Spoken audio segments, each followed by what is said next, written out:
వాగ్దానాలు నాకు ఈ సంవత్సరం వాగ్దానం న్యాయాధిపతులు 6:23. నువ్వు భయపడకము, నీకు సమాధానము, భయపడకము, దాని ప్రక్కన నువ్వు చావవు అని ఉంది. అయితే ఆ వాగ్దానం తీసుకున్న తర్వాత వెంటనే నేను అంకుల్ దగ్గరికి వచ్చాను. అంకుల్ దగ్గరికి వచ్చి పూర్తి వాగ్దానం చెప్పాల, అంతవరకే వచ్చింది కాబట్టి అంతవరకే చెప్పా. ఆ వచనం కూడా చిన్నదే, కానీ ఆ చివరి మాట నేను చెప్పలేదు అంకుల్కి. అయితే అంకుల్ నన్ను బలపరుస్తా, భయపడొద్దు అన్నాళ్ళు, నీకు సమాధానం అన్నారు, నువ్వేం భయపడబాక అని అన్నారు. ఆ వాగ్దానం చూస్తేనే నాకు భయం వేసింది. ఎందుకంటే ప్రతి సంవత్సరం ఏదో ఒక వాగ్దానంతో నన్ను బలపరుస్తూ నా నిజ జీవితంలో నాకు నెరవేరుస్తూనే వచ్చాడు. ఇది భయం అనేసరికి నాకు ఇంకా టెన్షన్ వచ్చేసింది. అయితే 4వ తారీఖు నేను వెళ్తా ఉన్నా. ఇంటికి వెళ్ళిన తర్వాత నా భర్తకు బాగా చెమటలు పట్టినాయి. చెమటలు పడితే నాకేందో 2 రోజుల నుంచి చెమటలు పడుతున్నాయి దివ్య అని అన్నాడు. అని అంటే కేసులు చేసే కాడ ఒక సిస్టర్ గారు షుగర్ టెస్ట్ చేసే తీసుకురండి డాక్టర్ గారు నాకు అని అంటే, సరే ఎటు తీసుకొస్తున్నాను కదా అని తను కూడా చేయించుకున్నాడంట. చేయించుకుంటే తనకు షుగర్ ఉందని దాంట్లో తెలిసింది. తెలిసినప్పుడు ఇంటికి వచ్చినాక నాకు షుగర్ ఉందని చెప్పారు. అని అంటే నువ్వు ఎక్కడ చేయించుకున్నావు ఏంది అని అంటే, క్లినిక్కి ఏమి వెళ్ళలేదులే, నేను మామూలుగా ఉన్నాయి కదా ఇచ్చి దాంతో నేను చేయించుకున్నాను అని. ఇదంతా కాదులే, నువ్వు క్లినిక్ వెళ్ళి చేయించుకో ముందు అని చెప్పినప్పుడు నేను అదే ఆలోచిస్తానే నేను బైక్ మీద కాలేజీకి వస్తూ ఉన్నా. శంకర విలాస్ బ్రిడ్జి మీద పాపం మా కొత్త కారు, కొత్త సంవత్సరం కాబట్టి కొత్త కారు ఓపెన్ చేసుకొని వస్తూ ఉన్నాడు. నేనేమో ఇతనికి నా భర్తకు షుగర్ ఉందేమో ప్రభువా, నాయన మీరే సహాయం చేయండి అని మనసులో ఏదో వేదనగా ఆ వాగ్దానాన్ని కూడా జ్ఞాపకం, నాకు సమాధానం ఇస్తానన్నావు కదా, భయపడొద్దు అన్నావు కదా ప్రభువా అని. ఆ వాగ్దానంతో ఆ కారుని గుద్దితే ఆయన ఇంకా డౌన్ అయినాక ప్రక్కన కారు ఆపి, నేను వెంటనే ఆయనకి నేను గుద్ది అలా పరిగెత్తకూడదు, అది కరెక్ట్ కాదని చెప్పి నేను కూడా పక్కకు వెళ్ళి సారీ బ్రదర్ అని అంటే, ఏం పర్వాలేదులేమ్మా, నువ్వేదో కొంచెం టెన్షన్తో బాధతో ఉన్నట్టున్నావు అని నన్ను ఆయనే ధైర్యపరిచి వెళ్ళారు. కాలేజీకి వెళ్ళాను, కానీ క్లాస్కి వెళ్ళకుండా కింద కారిడార్లో కూర్చొని ప్రార్థన చేసుకుంటూ ఆలోచిస్తూ ఉన్నా. ఈయనకు ఫోన్ చేసినప్పుడు టెస్ట్ చేయించుకున్నావా అని అంటే, చేయించుకున్నాను అని అన్నాడు. అసలు నీకు ఈ సంవత్సరం వాగ్దానం ఏంది అని అడిగితే మలాకి 4:3 ఆయన రెక్కల కింద నీకు ఆరోగ్యం కలుగజేసేదని అని ఉంది. దేవుడు నీకు అంత గొప్ప వాగ్దానం ఇస్తే నువ్వు టెన్షన్ పడుతున్నావు, నన్ను ఎందుకు టెన్షన్ పెడుతున్నావు అని అంటే, ఏం లేదులే, కొంచెం చెమటలు పడుతున్నాయి కదా, నేను చేసే కేసుల దగ్గర ఇబ్బంది పడతానేమోనని అన్నప్పుడు మరి రిపోర్ట్ వచ్చింది, నార్మల్గానే వచ్చింది దేవుడి కృపను బట్టి. అదంతా తప్పులే అని చెప్పి దేవుడిని నేను ఎంతగానో స్తుతిస్తూ వచ్చాను. తర్వాత కొన్ని దినాలు అయిన తర్వాత మరలా నాకు ఈ బీఈడి చేయటం వల్ల టెన్షన్స్తో ఆహారం సరిగ్గా తీసుకొనక చాలా ఇబ్బంది పడతా వచ్చాను. టెన్షన్స్తో ఏం తీసుకోకుండా ఎక్కువగా కూల్ డ్రింక్స్ ఎక్కువ తాగేదాన్ని, టీ ఎక్కువ తీసుకునేదాన్ని, ఎక్కువ ఆహారం అస్సలు తీసుకునేదాన్ని కాదు. పరగడుపునే నేనేదో మర్చిపోయాను అన్నట్టు వాటర్ బాటిల్ బదులు థమ్సప్ వెళ్ళి కొనుక్కుంటా అవి తీసుకొని తాగుతూ తర్వాత కొన్ని దినాల తర్వాత నా కళ్ళు మంటలు కళ్ళు తిరగటం ఇవన్నీ జరుగుతూ వచ్చినాయి. ఆంటీ వాళ్ళతో షేర్ చేసుకున్నా, ఆంటీ నాకు ఇలా ఉంటుంది, ఒకవేళ ఈ బీఈడి టెన్షన్స్ వల్ల నేను ఇబ్బంది పడుతున్నానేమో, నా కోసం ప్రార్థన చేయండి అని చెప్పి ప్రార్థన చేయించుకుంటే ఆంటీ వాళ్ళు అన్నారు, మా నువ్వు వెళ్ళి షుగర్ టెస్ట్ చేయించుకో అని అన్నారు. సరేనని చెప్పి నేను షుగర్ టెస్ట్ ఇచ్చాను. అయితే రిపోర్ట్ అయితే నేను తీసుకొచ్చుకోవాలి, బ్రదర్ తీసుకొచ్చి లేచిన కాడ నుంచి కూల్ డ్రింక్స్ టీ అని తాగుతావు, నీకు షుగర్ ఉంది, 250కి వెళ్ళింది, ఇక తిని తాగు, నీ ఇష్టానుసారంగా ఉండు అని చెప్పి నన్ను అరిసి వెళ్ళిపోయాడు. ఇక ఆంటీ వాళ్ళందరికీ చెప్పి ప్రార్థన చేయించుకున్నా. తర్వాత అంకుల్ దగ్గరికి వచ్చి, అంకుల్ నాకు తినకముందే 250 ఉంది అని చెప్పి ప్రార్థన చేయించుకొని ఆ టయాన నేను చెప్పాను. ఏమని చెప్పానంటే, నా వాగ్దానం కన్క్లూజన్ ఇది కాదు అంకుల్, మొత్తం అని ఇది, నువ్వు చావవు అని ఉందనంటే నవ్వారు అంకుల్. షుగర్కే చచ్చిపోతే ఇంకేం దివ్య అని అన్నారు. అంటే ఎక్కువ నేను బండ్ల మీద తిరుగుతాను అంకుల్, గబుక్కున ఏదన్నా యాక్సిడెంట్ అయినా గాయం మాంది కదా అని చెప్పి అజయ్ ఏం కాదులే భయపడబాక అన్నాడు, అది కూడా గుర్తు చేసుకో అని అన్నారు. సరేనని చెప్పి దేవుడి కృపను బట్టి నేను ఆ వాగ్దానాన్ని ఎప్పుడు ఇంకా నాకు బైబిల్లో ఏ మాట గుర్తుండి నాకు ఇచ్చిన ఆ వాగ్దానమే గుర్తుండి అదే ప్రతి ప్రార్థన చేసుకున్నాను. తర్వాత బాగా నీరసం అయిపోతున్నాను, కళ్ళు తిరుగుతున్నాయి, డైట్ బాగా చేసా, షుగర్ ఉంది కదా అన్నారు కదా అని చెప్పి ఫుల్ డైట్ చేశా. డైట్ చేసిన ఒకవేళ దీనివల్ల నాకు ఎక్కువ టెన్షన్స్ వస్తున్నాయేమో, కళ్ళు తిరుగుతూ ఉందేమో, నేను ట్యాబ్లెట్ పెట్టించుకుంటా షుగర్కి అని అంటే సరే మరలా వెళ్ళి టెస్ట్ చేయించుకో అని అన్నారు. ముందు సరే చేయించుకుంటాను, అంతకుముందు రిపోర్ట్ తీసుకురా అని అన్నా. తీసుకురా అంటే పో అక్కడే ఆయన దగ్గరే ఉంది ఆ రిపోర్ట్ అని అంటే నువ్వు రిపోర్ట్ చూసి కాదా నాకు చెప్పింది అని అడిగా.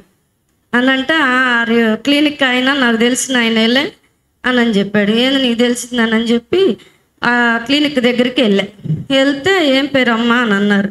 నేను ఎక్కడికి వెళ్ళినా కానీ నాది పూర్తి పేరు ఆనంద దివ్య అని చెప్తాను, ఎందుకంటే దివ్యాలు చాలా మంది ఉంటారు, అది డాక్టర్ల దగ్గర క్లినిక్ల దగ్గర అలా చెప్పకూడదని ఫుల్ పేరు చెప్తే ఇది నా రిపోర్ట్ నాకు ఇచ్చారు. నా రిపోర్ట్లో అంతా నార్మల్గా ఉంది, షుగర్ లేదు ఏమీ లేదు. ఇంటికి వచ్చా, ఆయనకే క్లినిక్ ఆయనకే చెప్పా. ఫస్ట్ ఏందండి నాకు షుగర్ ఉందని 10 రోజులు ఏం తిననీయకుండా చేశారు, నన్ను ఫుల్ డైట్ చేయించారు అన్నాను. అంటే నీకు షుగర్ ఉందని ఎవరు చెప్పారమ్మా అంటే నా భర్త చెప్పారు, మీ దగ్గరే కదా నేను షుగర్ టెస్ట్ చేయించుకుంది అని చెప్పినప్పుడు ఎవరమ్మా అని చెప్పి అన్ని వివరాలు కనుక్కుంటే అమ్మ దివ్యాలు 2 వచ్చారు, వాస్తవానికి మీది MAD అని ఉంది, అది మీదమ్మా, ఇదిగో మీ రిపోర్టు, అదేమో MD అని ఉంది, అది వట్టి దివ్య అని అన్నారు. దాంట్లోనేమో 250 ఉంది వాళ్ళ దాంట్లో. అదే రిపోర్ట్ నాకు ఇచ్చారు. నాకు ఇచ్చినప్పుడు ఇంటికి వచ్చా, ఇక నా రిపోర్ట్ నేను తీసుకొని ఇంటికి వచ్చి నాకు షుగర్ ఉందని చెప్పావు, నన్ను ఇట్లా చేసావు అని చెప్పి నేను కొంచెం ఇదిగా మళ్ళీ అసలే అందరికీ ఏం చేశానంటే షుగర్ ఉందని మొత్తం ప్రాపకాండ చేసుకున్నా. ఇంక మళ్ళీ లేదని చెప్తే ఒప్పుకోరు కదా, దేవుడి సన్నిధిలో ప్రార్థన చేసుకున్నా. ఎందుకంటే ప్రభు నాకు ఇచ్చాడు, నీకు సమాధానము భయపడకమన్నావు, నువ్వు చావు అన్నాడు కదా, నా వాగ్దానం నా పట్ల ప్రతి క్షణం నెరవేరుతూ వచ్చింది అని చెప్పి దేవుణ్ణి స్తుతిస్తూ వచ్చా. సడన్గా మొన్న నవంబర్ నెలలో నేను బాగా పండుకున్నప్పుడు పక్క పట్టేసినట్టు అనిపించింది, కానీ అది పండుకోవటం వల్ల పట్టేసింది కాదు. ఏంది బాగా విపరీతంగా 4 రోజులు బాగా ఇబ్బంది పెడితే ప్రతిసారి ప్రార్థన చేసినప్పుడు వర్కుమార్ ఆంటీ నాకైనా గుర్తుండదేమో కానీ నా వాగ్దానం ఆంటీ ఎత్తిపట్టి ప్రతి మా ప్రేయర్ టీంలో ప్రతి వారు వాగ్దానాలు తీసి ప్రార్థన చేస్తారు. నా వాగ్దానం దివ్య నీ వాగ్దానం భయపడకమన్నావు, నువ్వెందుకు అన్నిటికీ భయపడతా ఉంటావు అని అంటే నా వాగ్దానమే భయపడొద్దని అందా అంటే అందుకే భయపడుతున్నాను అని అంటే సరేనని చెప్పి ఇక అసలు తర్వాత రోజు నేను అస్సలు కూర్చోలేకపోయా, నిలబడలేకపోయా, ఇంట్లో పని చేసుకోలేకపోయా, మందిరానికి కూడా ఆ రోజు మంగళవారం, నేను ఏ రోజు మంగళవారం ప్రార్థన కూడికి కూడా మాను, అట్లాంటిది నేను రాలేకపోయా. ఇంకా నాకు బాగా బాధేసి నా వల్ల కాదు, నాకు ఏదైనా చెయ్యాలని చెప్పినప్పుడు వెంటనే నన్ను హాస్పిటల్కి తీసుకెళ్ళారు నా భర్త.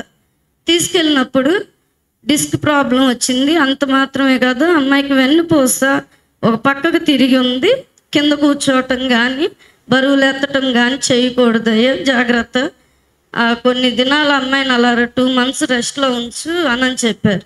చెప్పినప్పుడు అది ఆ ట్యాబ్లెట్స్ కూడా 2 days వరకే వేసుకున్నా. ఇక నాకు వేసుకోబుద్ధి కాకుండా మందిరంలో వచ్చి కుర్చీలో కూర్చుంటే అంకులు ఎదురు కుర్చీలో కూర్చోవాలంటే నాకు చాలా సిగ్గేసింది.